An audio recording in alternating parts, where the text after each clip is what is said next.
안녕하세요. 날씨가 많이 따뜻해졌는데 산책은 자주 하고 계시나요? 저는 이제 항암 치료 막바지인 제 친정 엄마를 모시고 산이고 들이고 많이 나간답니다. 아이들도 중고등학생이 되어 제 손이 별로 필요 없고 각자 자기 공부할 것 한다고 알아서 잘 지내니 40대 후반이 된 지금에야 부쩍 저희 엄마와 더 많은 시간을 보낼 수 있게 되었네요. 사실 이혼을 했기 때문에 더 가능한 일 같습니다. 이제 저를 귀찮게 하고 힘들게 하는 남의 편과 시댁이 없어졌기 때문입니다. 친정엄마가 편찮으셔서 그간 많이 심적으로 힘들었지만 항암이 잘 되어서 완치를 코앞에 두고 있으니 이제 엄마 모시고 행복한 시간만 보냈으면 좋겠습니다. 암 환자 친정엄마와 제 남편과의 이혼이라 많은 사연이 있을 거라고 추측하실 겁니다. 저는 참 기막힌 결혼 생활을 했습니다. 3대째 유명한 식당을 운영하는 어느 집안의 외동아들과 선을 보았는데 그게 제 불행의 씨앗이 될 거라고 상상도 못했네요. 저희 집은 많이 가난했어요.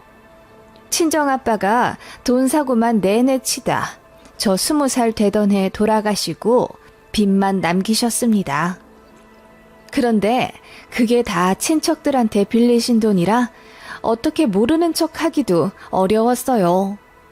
그래서 저랑 저희 언니 그리고 엄마 셋이서 열심히 갚아 나갔습니다. 그러다 보니 대학생활 하면서도 친구들이랑 많이 못 어울려 지냈고 남들 다 꾸미고 화장하는데 저는 늘 소박한 차림이었습니다. 그렇게 대학 졸업해 쫓기듯 취업했고 저는 여행을 다니며 책을 쓰는 작가가 꿈이었지만 현실과 타협했습니다. 월 250만 원 남집 받으며 200만 원을 친정 엄마에게 보냈어요. 언니도 마찬가지였죠. 그렇게 6, 7년을 나 죽었다 생각하고 돈을 갚았더니 모든 빚이 상환되었습니다. 엄마랑 언니랑 셋이서 얼싸안고 좋아했네요. 그즈음 이제 좀 살겠다 싶어 남들처럼 연애도 하고 놀러도 다닐까 싶었지만 저에겐 친구도 패션 센스도 없었습니다.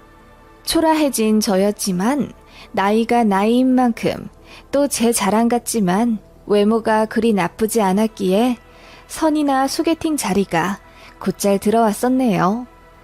그렇게 몇 번 이 남자 저 남자 소개받아 만나게 되다가 부자라는 전 남편을 만나게 된 거죠. 그 사람도 저를 너무나 마음에 들어 했고 처음 만나자마자 저랑 결혼하고 싶다며 설레발을 쳤어요. 저는 말이 별로 없었고 남자 만나는 게 어색해서 그냥 수줍게 웃곤 했는데 저의 그런 면이 굉장히 참해 보였다네요. 그 남자의 저돌적인 구애에 저도 마음이 넘어갔고 그렇게 1년 정도 재밌는 연애를 했어요. 그 사람이 저를 데리고 이곳저곳 여행도 많이 시켜줬고 맛있는 것도 많이 사줬거든요. 너무나 가난해 엄마 아빠도 안 사주셨던 킹크랩, 툭불 소고기 등 귀한 음식들을 그 남자 덕에 먹어보니 제가 공주라도 된 기분이었죠. 참 바보 같았지만 저는 그렇게 먹을 것에 넘어갔나 봅니다. 그런데 시댁들 집안에서 저를 반대하셨어요. 이유는 저희 집이 별 볼 일 없다는 거였습니다. 보통 사람이 들으면 화를 낼 법하지만 저는 자존감도 자존심도 쭈글쭈글해져 있었기에 어쩔 수 없다고 생각했어요. 그런데 그 남자가 저를 포기하지 않고 계속 밀어붙여서 결국 결혼까지 하게 된 겁니다. 남편 될 사람 집은 대대로 지역에서 유명한 식당을 하는 자영업자 집안이라 엄청 부자였어요. 시부모님 차가 3대, 어머님, 아버님 각자 명의로 아파트 한 채씩 있고 남편과 시누이 둘까지도 20살 되자마자 집이랑 차를 하나씩 사주셨더니 말 다 했지요. 남편은 애초부터 직업 가질 생각이 없었고 부모님 가게 물려받아 할 계획 있던 사람입니다. 저는 가게 일에 자신이 없었고 또 제가 다니는 회사에 이미 적응을 해서 만족을 하고 있었기에 결혼하면 계속 직장인으로 남고 싶다고 했습니다. 남편도 분명 제 뜻을 존중해 줬었고요. 당연하지. 나도 하기 싫다는 사람 억지로 붙잡고 일하게 하고 싶지 않아. 내가 돈이 없는 것도 아니고 직원 하나 더 구해 쓰는 게 일도 아닌데 뭘. 그런 남자에게 너무나 고마웠어요. 그리고 제가 모아둔 돈이 없어서 결혼은 좀 미루고 싶다고 했더니 남자가 떵떵거리며 자기한테 돈이 있는데 무슨 말이냐며 자기만 믿으라고 하더군요. 그래서 그 남자가 하도 최근 통에 만난 지 1년 반 만에 결혼식을 치르게 된 거죠. 남편이 집과 가전, 가구 모두 해왔기 때문에 모든 사람들은 제가 신데렐라라고 생각하더군요. 아파트도 1군 브랜드였거든요. 저도 좋았죠. 저를 그렇게 사랑해주는 남자가 모든 걸 다 해준다니 싫다할 여자가 어디 있겠어요. 다만 모든 것은 하나를 얻으면 하나를 잃듯이 저는 시댁에서 벌레만도 못한 취급을 받았습니다. 제가 결혼할 때 겨우겨우 모은 2,500만 원에서 1,000만 원으로 예단을 해갔습니다. 어머님이 모피를 좋아한다고 하셔서 800만 원짜리를 하고 200만 원 가량으로 이부를 해갔습니다. 그랬더니 시어머니가 제 얼굴로 그 무거운 모피를 던지시며 야! 너 모피 볼 줄도 모르냐? 누가 800만 원짜리를 입어? 나한테 있는 모피 3장이 전부 1,500만 원이 넘는데 돈이 없으면 줬기를 하지 그랬어. 센스가 그리 없니? 라고 소리를 지르셨네요. 그 핏대 잔뜩 세워 저에게 소리치신 얼굴이 아직도 기억에 선합니다. 제가 너무 놀라 소리 없이 울자 제 편을 들어줄 줄 알았던 남편이 와이프가 잘 몰라서 그래. 없는 집에서 시집 온 거 알잖아. 엄마가 딸이다 생각하고 좀 알려주세요. 라고 하더군요. 그 말에 저는 남편에게 굉장한 배신감을 느꼈죠. 그날 집에 와서 서운하다 펑펑 우는데 남편이 저더러 현명하게 생각하라고 하더군요. 돈줄은 어머님이 갖고 있는데 밉보여서 좋을 게 뭐냐면서요. 아까 제 편 들어주지 않은 건 다 저를 생각해서 한 행동이었다며 그 자리에서 제 손잡고 뛰쳐나갔다면 우리는 집도 차도 없이 그지로 살아야 됐을 거라더군요. 그때는 왜 그렇게 순진했는지 많은 것을 누리고 살려면 어쩔 수 없는 것도 있구나 라고 생각했습니다.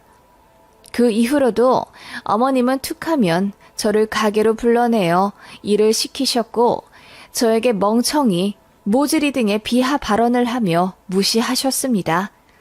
어머님은 그렇게 저에게 그날 받은 스트레스를 화풀이 상대로 쏟아 부으시고는 며느리가 편해져서 그래. 나는 내 딸들한테도 그런다. 이런 거 다 담아두면 우리 절대로 가족 못 된다. 알지? 그리고 난 뒤끝이 없어. 너도 다 있거라. 라며 혼자 앙금을 풀어내셨죠. 제 마음은 산산조각이 나 버렸는데 말이죠. 그리고 제가 회사 일하고 있는 거 알면서 평일 낮이고 밤이고 상관없이 가게 일 도우러 오라고 호통치셨습니다. 저는 분명히 결혼 전에 남편에게 직장인으로 살고 싶다고 이야기가 됐었는데 남편은 이에 대해 모르쇠 하더군요. 급기야 어머님은 저에게 회사를 관두라고 하셨습니다. 저는 그쯤 아이 낳고 복귀해 팀장을 달고 본격적으로 회사에서 인정받으며 열심히 일하고 있을 때였거든요. 제가 그건 어렵겠다고 하니 어머님이 저희 집에 찾아와 당장 이 집에서 나가라고 하셨습니다. 내가 해준 집인데 내가 하라는 대로 안 하면 나가야지 뭐 별 수 있니? 네 자식 두고 나가라! 라며 막무가내 집을 거의 반 부셔 놓으시더군요. 그때 아이가 너무 놀라 울면서 경기를 했고 제가 남편에게 제발 좀 말려달라고 했지만 남편은 우리가 시댁에 얹혀 사는 입장이기 때문에 어머님 말을 들어야 한다고 했습니다. 그리고 저에게 무릎 꿇고 빌며 제발 회사 관두어주면 안 되겠냐고 하더군요. 월급보다 돈을 더 받을 수 있는데 왜 멍청한 짓을 하냐며 아이도 있는데 저더러 이기적으로 굴지 말라더군요. 결국 회사 관뒀습니다. 관두고 시댁 가게도 오며 몇 년 지내고 있었는데 남편이 슬금슬금 저에게 가게를 맡기고 본인은 빠지더군요. 저는 남편만 믿고 회사를 관뒀는데 이제와 본인은 제가 있으니 다행이라며 골프 치러 다니고 친구 만나고 반백수로 살더군요. 저는 시부모님이랑 같이 가게 하면서 시집살이 엄청 당하며 고생하고 있는데 말이죠. 그래서 근 10년간은 남편이랑 사이가 굉장히 안 좋았습니다. 결혼 전 다정하고 온전한 제 편이었던 모습은 이미 사라진 지 오래였고 어쩔 땐 시어머니보다 저에게 더 폭언을 하더군요. 제가 시어머니 마음에 안 들게 행동하면 어김없이 어머님이 카드를 가지고 협박하셨기 때문에 아이 학원이라도 안정적으로 보내려면 저는 시댁에서 죽어 살 수밖에 없었죠. 남편은 어느 순간부터 거의 바깥돌이가 되었어요. 어머님한테 하소연하니 어차피 나중에 가게를 맡으면 시아버지처럼 가게 지방령이 될 거다. 지금 많이 놀아두라 그래라 라며 아들 편을 들더군요. 남편이 뭐하고 다니는지 잘 알 순 없었지만 굳이 캐내고 싶지도 않았습니다. 저도 이미 남편에게 정이 떨어졌고 시댁 가게에 지쳐 에너지도 없었거든요. 제 희망은 아이들 뿐이었고 제 아들들이 공부를 잘해 학원 선생님으로부터 상급반에 들어가야 한다, 상위시험 응시를 한다 등의 전화를 받으면 그렇게 기분이 좋을 수 없었네요. 그렇게 시댁 무소리로 산 지 15년이 넘었습니다. 친정 엄마로부터 청천벽력 같은 연락이 왔어요. 엄마가 위암이시라더군요. 검진을 받다가 우연히 발견했는데 생각보다 사이즈가 커서 수술도 하고 항암도 해야 한다는 소견을 받으셨대요. 하늘이 무너지는 듯한 소식이더군요. 엄마를 위해 할 수 있는 일은 기도와 일주일에 한 번씩 아이들 데리고 엄마를 뵈러 가는 일이었어요. 그것마저도 시어머니는 꼴보기 싫었던지 가게 너무 자주 비우지 말라며 눈치를 주셨는데 그게 어찌나 가슴에 한으로 남던지요. 그렇게 3개월 정도 지났을까? 시부모님께서 당신들도 건강검진을 좀 받아봐야겠다며 병원에 가셨는데 시어머니 역시 갑상선에 뭔가 보인다는 소견을 받았습니다. 그래서 정밀 검사를 했는데 어머님 역시 암이시더라고요. 남편이 얼굴이 시뻘개지도록 숨도 제대로 못 쉬고 울더라고요. 그런 모습 처음 봤습니다. 온 집안이 슬픔에 잠겼지만 그 분위기도 잠시 시부모님은 가게를 쉴 수 없다며 저에게 맡아달라고 했습니다. 어머님은 치료도 받아야 하고 이제 쉬엄쉬엄 해야 할 것 같으니 저더러 시어머니처럼 가게 사장 역할을 해달라고 온 가족이 부탁하더군요. 저는 그건 힘들다. 아직 애들 중학생이라 손도 많이 가고 친정엄마도 항암 치료하셔서 자주 들여다 봐드려야 한다고 했습니다. 그랬더니 남편이 벼락같이 화를 내면서 야! 너 우리 엄마 덕 보고 편하게 살았으면서 어떻게 이러냐? 우리 엄마 암이라는데 어떻게 이렇게 모르는 척을 할 거야? 라고 하더군요. 그러면서 저더러 가게를 맡아 할 건지 시어머니 병간호를 할 건지 하나를 정하라고 하더군요. 저는 정말이지 시댁 가게에서 일하는 게 너무 힘들었습니다. 그렇다고 보상이 있는 것도 아니었죠. 제가 옷이나 가방 사는 것도 일일이 어머님 허락을 받아야 했기에 쇼핑조차 못했는걸요. 게다가 남편 본인조차 가게 일에 대해 아무것도 모르고 하려고 하지도 않으면서 저에게 강요하는 게 너무 어이가 없었죠. 그래서 당신이 이 집 아들이니까 당신이 맡아서 하라고 했더니 알겠으니까 시어머니 병간호를 맡으라고 하더군요. 대신 우리 엄마 옆에서 24시간 내내 붙어 있어. 우리 엄마가 먹고 싶다는 거 다 해다 드리고 심부름 전부 해. 가게 일 안 할 거면 이거라도 해야 하지 않겠어? 당신 정말 너무하네. 나 지금까지 결혼 생활하면서 단 하루도 성실하지 않은 적이 없었어. 시집살이, 집안일, 당신이랑 애들 뒤치다거리 다 했는데 지금 이런 취급 뭐야? 그리고 우리 엄마도 암 환자인 거 잊었어? 시어머니만 암 걸리셨냐고. 야, 우리 엄마가 너한테 얼마나 잘해줬는데 그걸 시집살이라고 하냐? 네가 일을 못하니까 엄마가 잔소리 좀 할 수 있지. 너는 예전부터 느꼈지만 너무 꽁에 있어서 탈이야. 남편은 저에게 그렇게 이야기하며 시어머니 병간호 안 할 거면 이혼하자고 하더군요. 저 대신할 여자 널리고 널렸다면서요. 그 말 듣자마자 저도 머릿속에서 이성의 끈이 툭 끊기는 느낌이 났습니다. 내가 왜 이런 수모를 당하며 결혼 생활을 이어가야 하나 정신이 번쩍 든 거죠. 그래, 이혼하자. 나도 이런 생활 이제 그만하고 싶어. 제가 그 말을 하자마자 남편이 피식 웃으며 어디 한번 해보라고 하더군요. 저는 그날 이후 정말 변호사 사무실에 찾아가 바로 이혼 소송 준비를 했습니다. 그러자 시어머니가 노발대발 하면서 자기 암 걸렸는데 이럴 거냐고 난리를 치시더군요. 어머님, 저희 친정어머니도 암 걸리셨는데 어머님 하나도 신경 안 쓰셨잖아요. 심지어 저더러 친정엄마 본다고 자주 자리 비우지 말라고 눈치까지 주실 정도였는데 어머님 몸속에 있는 암이랑 우리 엄마 몸에 있는 암이랑 다른 건가요? 제가 냉랭히 얘기하자 시어머니가 깜짝 놀라시며 말도 제대로 못하더군요. 저는 다 이야기했습니다. 결혼해서 제가 얻은 건 집 하나뿐이었다고. 심지어 그 집은 제 명의도 아닌 어머님 집이고 매일 두 발 뻗고 편히 쉰 적이 단 한 번도 없는 집이라고 했습니다. 저는 결혼 생활 내내 시댁을 위해서 일했고 모진 소리 참아가며 무소리처럼 살았다고 했죠. 모든 증거가 있으니 법이 알아서 해줄 거라고 차분하게 얘기했더니 어머님이 덜컥 실감이 나셨는지 제 손 붙잡고 빌더라고요. 너 없이 가게를 어떻게 하니? 너도 알잖니? 우리 아들놈 장사에 소질 없는 거. 저에겐 가게가 문제가 아니고 제 인생이 걸린 문제입니다.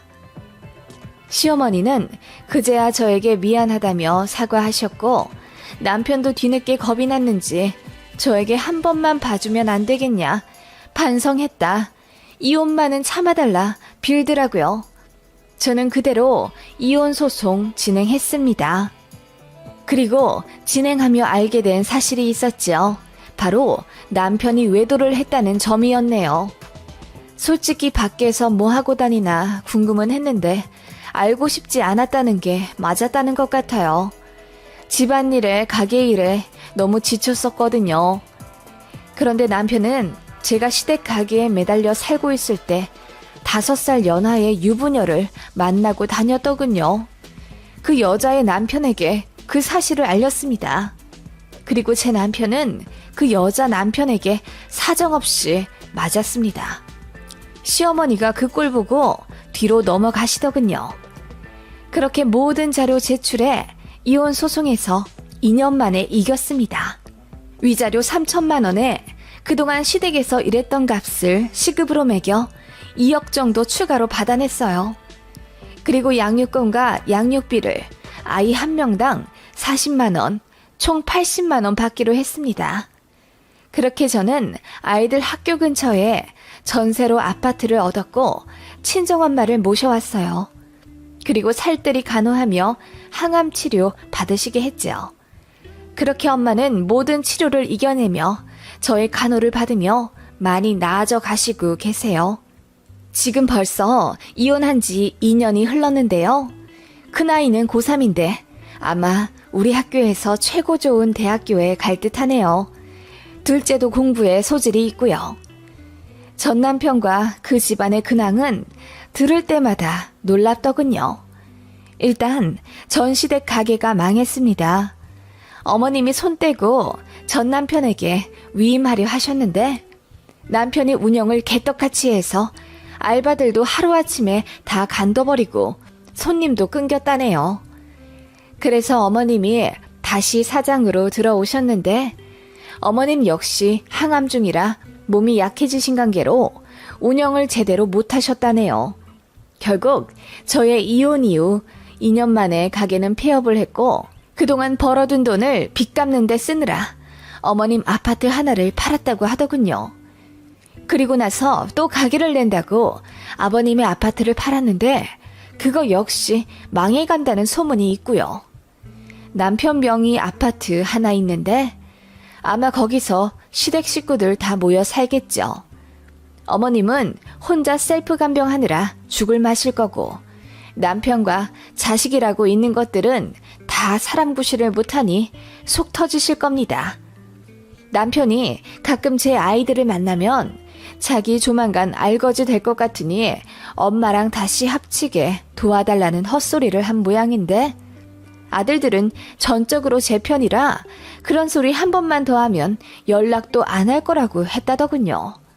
제가 아이들은 참 잘 키워 다행입니다. 친정엄마 더 건강해지시면 저도 알바 시작하려고요. 지금은 엄마랑 시간 보내는 게 더 좋습니다. 날이 좋네요. 오늘도 즐겁게 산책하다 와야죠.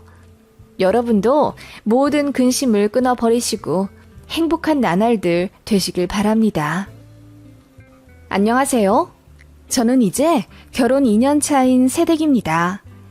결혼한 지 얼마 안 되었지만 시어머니랑 벌써부터 큰 트러블이 생겨 시댁과 사이가 안 좋은데요. 제가 너무한 건지 여러분의 생각이 궁금하네요. 저랑 남편은 사내 커플이었습니다. 그 말인즉슨 둘 다 스펙이 비슷하다는 말이죠. 학벌도 비슷하고 모아둔 돈도 비슷, 양가 금전적인 사정도 비슷했어요. 그래서 결혼할 때 양가에서 5천만 원씩 지원받은 후 저희가 모아둔 돈이랑 일부 대출 껴서 수도권의 아파트를 하나 매매했어요. 이런 이야기를 하는 이유는 제가 남편에 대해 크게 꿀릴 것이 없다는 걸 알려드리기 위함입니다. 그런데 시어머니는 제가 마음에 차지 않는다고 했어요. 이유는 키가 작고 뼈대가 얇기 때문이라네요. 솔직히 그냥 꼬투리 잡아 며느리 기 죽이는 거죠. 요즘 세상에 키가 얼마나 중요한지 아니? 나중에 아들이라도 낳아봐. 아들은 보통 엄마를 닮는데 너 닮으면 비리비리해서 남자애가 구실이나 하겠니? 이래서 유전자가 중요하다는 거란다. 그걸 신혼여행 다녀와 시댁에 인사드리러 간 날 제 면전에서 말씀하시더라고요. 남편도 당황해서 왜 그렇게 말을 하냐 어머님을 말리는데도 눈 하나 깜짝하지 않고 저만 물끄러미 바라보실 뿐이었어요. 그래서 저 역시 열이 받아 어머님, 유전자로 따지면 현준 씨 역시 우월하진 않죠. 이마가 훤하잖아요. 어머님이랑 아버님 보니 탈모기가 있는 듯한데 만약 제가 남자아이 낳으면 100% 탈모겠네요. 저희 집엔 탈모 없어요. 라고 했더니 어머님의 얼굴이 새빨개지시며 아니, 나는 탈모 없어 얘. 스트레스 받아서 요새 좀 휑해진 거야. 라고 하시더군요. 네, 원래 탈모 유전자는 아버지에게서 아들로 가는 거래요. 어머님이 탈모 아니셔도 어쨌든 제 남편에게 탈모 유전자가 있는 거죠. 저도 걱정이네요. 제가 그렇게 이야기하자 어머님 얼굴이 불그락 푸르락 난리도 아니더군요. 정작 머리 훤한 아버님은 허허 하시며 인정하시는데 말이죠. 제가 그렇게 결혼 직후부터 어머님한테 할 말 다 하고 이겨 먹으려 하니 기분이 엄청 나쁘셨나 봅니다.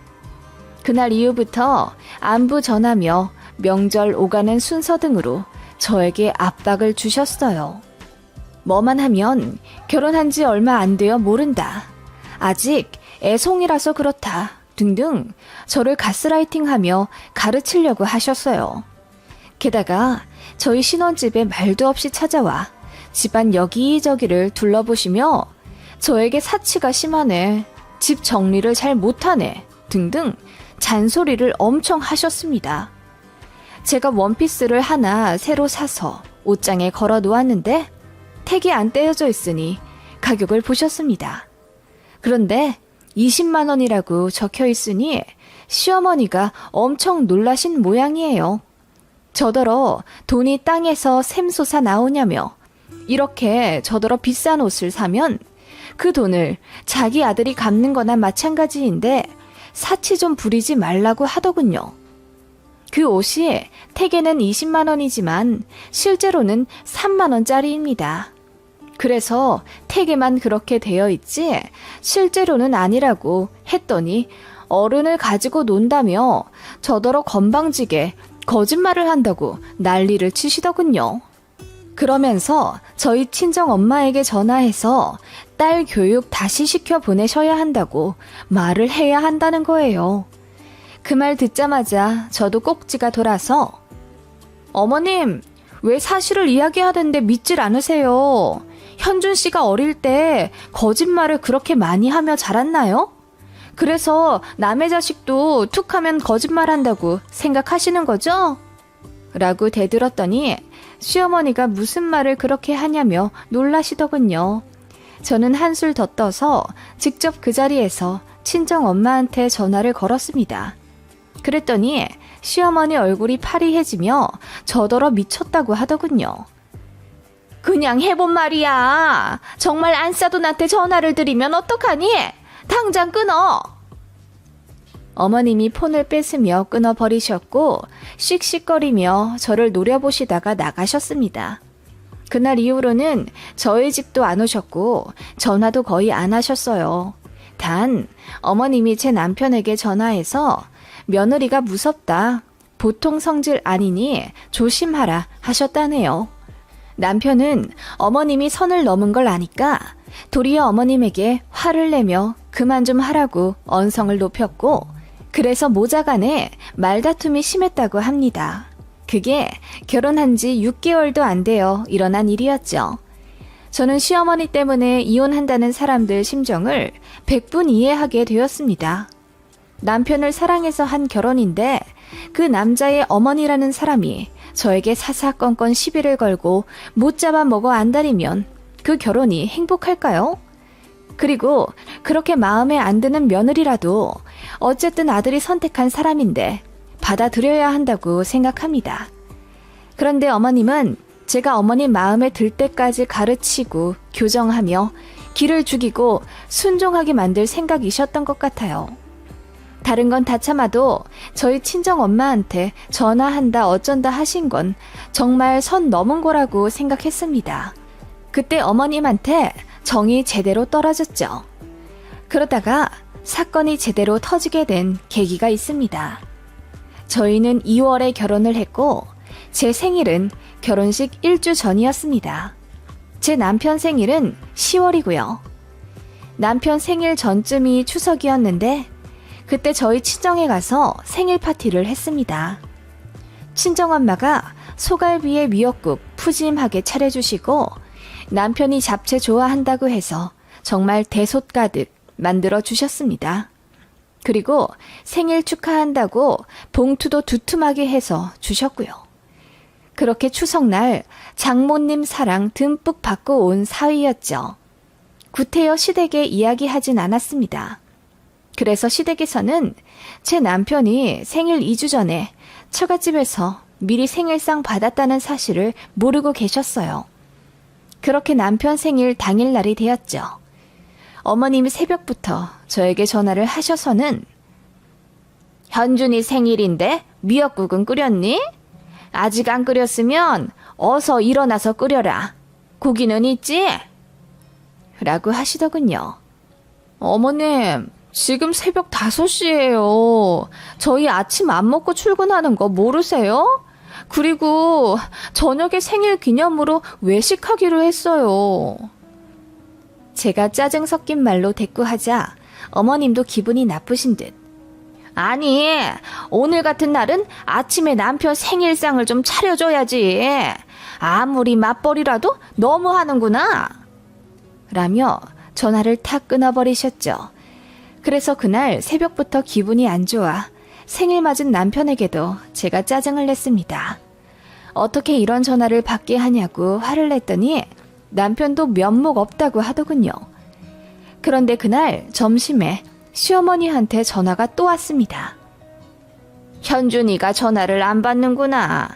우리 아들 오늘 생일인데 장인어른 장모님한테 생일 축하한다는 연락은 받은 거겠지? 네? 그건 모르죠.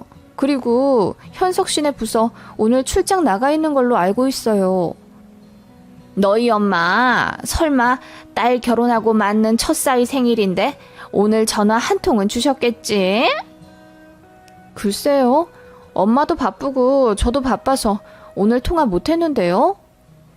제가 무뚝뚝하게 이야기하자 어머님이 한숨을 신경질적으로 팍 쉬시며 네가 모르면 어떻게 하니? 라고 소리를 치시더니 전화를 끊으셨습니다. 그리고 그날 저녁 남편 폰으로 어머님이 전화를 하셔서는 이것저것 캐 물으시는 것 같더라고요.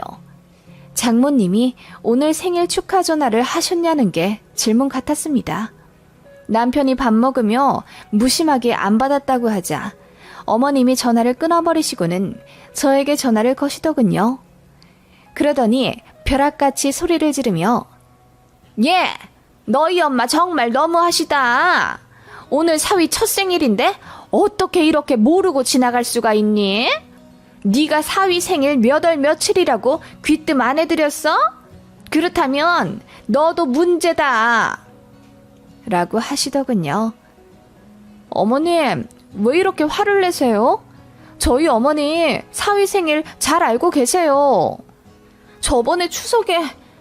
하지만 어머님은 제 말을 끊고 본인 할 말을 이어가셨어요. 알고 있는데 전화를 안 해? 그럼 안싸돈 정말 문제 있으시구나. 당연히 해야 할 걸 안 하시면 그건 정말 걱정이 될 만한 문제란다. 혹시 치매 같은 건 아니시지? 어머님이 분노에 겨워 저에게 실언을 하고 마셨습니다. 사위 생일날 전화 안 했다고 치매라는 소리까지 하시다니요. 저는 식당에서 밥을 먹고 있던 그 순간 바로 젓가락을 탁 놓아버렸습니다. 그리고 남편에게 전화를 바꾸며 우리 엄마가 당신 생일날 전화 안 했다고 치매라고 하시네? 어머님 해도 너무하신다. 내가 무슨 말을 더 해야 할까? 라고 소리치고 나와 버렸습니다. 그리고 집에 와서 씻고 침대에 누워 있었죠. 남편이 헐레벌떡 들어와 저에게 무릎을 꿇으며 엄마 대신 사과한다고 빌더라고요. 저는 다 필요 없으니 어머님이 사과하셔야 한다고 했습니다. 남편은 저에게 전화를 받고는 어머님한테 자기는 이미 생일상 거하게 받았다. 장모님이 얼마나 잘해주신 줄 아느냐. 봉투도 두둑하게 받았는데 잘 알지도 못하면서 왜 며느리한테 실언하냐. 화를 엄청 냈다고 하더군요. 그러자 시어머니가 뻘쭘해져서는 자기도 잘 몰라서 화를 낸 거라며 며느리 기분을 풀어주라고 돈 10만 원을 보냈다는 겁니다. 그 말에 더 열받더라고요. 어머님은 사과할 만큼 저에게 자존심 굽히고 싶지 않으니 10만 원으로 때우자는 거죠. 저는 그날 남편에게 10만 원 집어던지며 그냥 이혼하자고 울며 소리를 질렀습니다. 남편도 울면서 자기가 잘못했다고 다신 어머님이 저한테 실언하지 않도록 똑바로 조치하겠다고 싹싹 빌었습니다. 그날 새벽 3시까지 싸웠던 것 같습니다. 싸웠다기보다는 저의 일방적인 화풀이였고 남편은 고스란히 그걸 다 맞았죠. 그날 이후 시어머니한테 정말 쓸데없는 연락은 안 오긴 했습니다. 남편이 어머님한테 전화해서 한 번만 더 며느리한테 시비 걸면 다신 본가 안 오겠다고 으름장을 놓았기 때문이죠. 안 그래도 2, 3년 안에 손주 계획이 있던 터라 시어머니의 기대가 엄청났는데 손주도 못 보고 살 수도 있다고 하니 시어머니가 겁이 덜컥 나신 듯 합니다. 그치만 어머님한테 사과의 한마디는 결국 받지 못했죠. 계속 열받았고 분이 풀리지가 않았습니다. 그렇게 몇 달 뒤 제 생일이 다가왔습니다. 어머님이 어떻게 하실까 기대되더라고요. 사위 첫 생일에 장모님이 해야 할 건 있고 며느리 첫 생일에 시어머니가 해야 할 건 없다는 게 말이 안 되잖아요. 어머님이 그 난리를 쳐놓았으니 자기 말에 책임질 것이라고 생각했습니다. 그리고 제 남편이 첫 생일날 장모님표 생일상 거하게 받은 것도 이미 알고 있으니 시어머니도 찔리는 게 있다면 뭔가 준비를 했을 거라고 믿었어요. 그렇게만 한다면야 저도 어머님에 대한 앙금을 풀고 그냥 도리하며 잘 지내겠다고 다짐했죠. 그런데 제 생일 전날에도 당일날에도 어머님한테 연락이 없었습니다. 아버님한테는 생일 축하한다고 장문의 카톡이 와 있었고요. 남편에게 물어봤죠. 어머님이 혹시 내 생일 모르시냐고요. 그랬더니 떨리는 눈으로 알고 계실 거라고 했습니다. 달력에 적어 놓으시는 것도 봤다고요. 그 말을 끝으로 저는 시어머니에게 바로 전화했습니다. 어머님이 떨떠름하게 받으시더군요. 어머님, 오늘 무슨 날인지 모르세요? 어?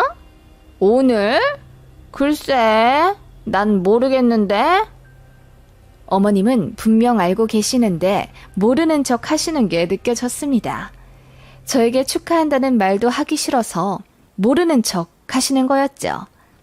저는 그 말을 듣자마자 한숨을 쉬며 어머님, 이번 주 토요일 날 저랑 어디 좀 같이 가요. 제가 모시러 갈게요.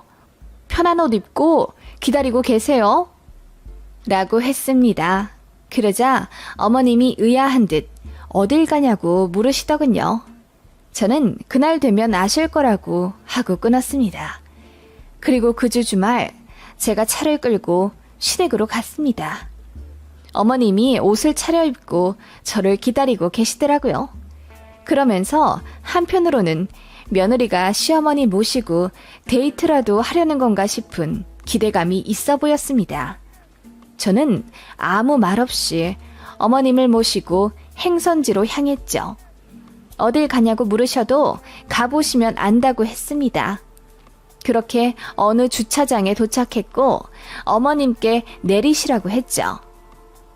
여기가 어디냐? 여기 병원 아니니? 네, 이 근방에서 가장 유명한 치매 센터예요. 10시에 검진 예약해놨으니 가셔서 검사 받으시면 되세요. 뭐라고? 치매 센터? 여길 왜 왔냐? 어머님, 치매 검사 받으셔야죠. 어떻게 며느리 첫 생일을 잊으실 수가 있어요? 그 얘기 들어보니 달력에 적어 놓으셨다고 하던데 그렇게 중요한 날을 잊으시면 안 되죠. 뭐라고? 아니 며느리 생일 좀 잊었다고? 치매 검사 받아보라는 게 말이 되냐? 어머님 얼굴이 새빨개지며 당황하시더군요.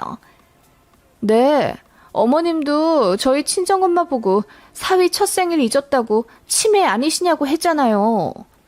뭐라고? 아니 그때 그건 내가 너무 화가 나서 그냥 실수한 거고 너 설마 그 일을 아직도 마음에 담아서 이렇게 복수하는 거냐? 복수라뇨. 저는 어머님이 걱정돼서 이렇게 병원에 왔는데요.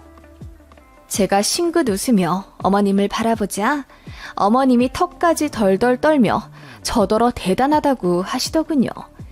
그리고는 막무가내 차에서 내려 택시 타고 집에 간다고 하시더군요.